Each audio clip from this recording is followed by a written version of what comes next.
Quanto abbiamo proposto oggi con i colleghi bellunesi, Bottacin e Gidoni è un grande risultato per la provincia di Belluno. Rispetto a quanto stabilito attualmente dallo Statuto e dalla legge 25 sull'autonomia di Belluno, diamo a Belluno anche la possibilità di compartecipare alle scelte legislative, alla formazione del piano faunistico, cosa che attualmente non era possibile perché i due provvedimenti legislativi che ho citato indicavano solamente competenze amministrative. L'ordine del giorno è in sostanza una linea a cui la Giunta dovrà attenersi, è stato votato pressoché all'unanimità e per noi è un grande risultato, per noi consiglieri, per la provincia di Belluno, ma soprattutto per chi, come i cacciatori bellunesi, in questi anni hanno dimostrato di saper gestire il territorio e la fauna tipica alpina. È uno dei primi passi per l'applicazione della 25, quello di vedere riconosciuto a Belluno anche non solo dal punto di vista amministrativo, ma anche la possibilità di partecipare alla formazione degli atti amministrativi della regione, un ottimo passo avanti. Lo facciamo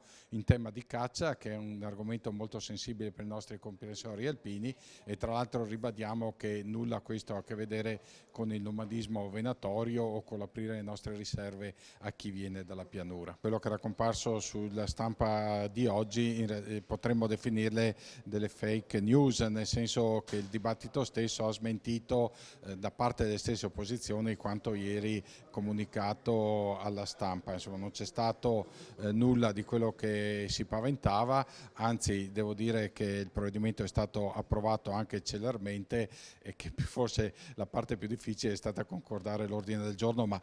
diciamo che questo non cambia poi l'effetto della norma oggi approvata. La Del Rio non obbligava nessuna centralizzazione delle funzioni in materia di caccia e pesca, è stata praticata una scelta politica chiara da parte della Regione di avvocare a sé di centralizzare tutto. Siamo di fronte a un nuovo centralismo che espropria i territori, in particolare risulta pesante e contraddittorio rispetto alle norme approvate in questo Consiglio con la provincia di Belluno che viene totalmente espropriata.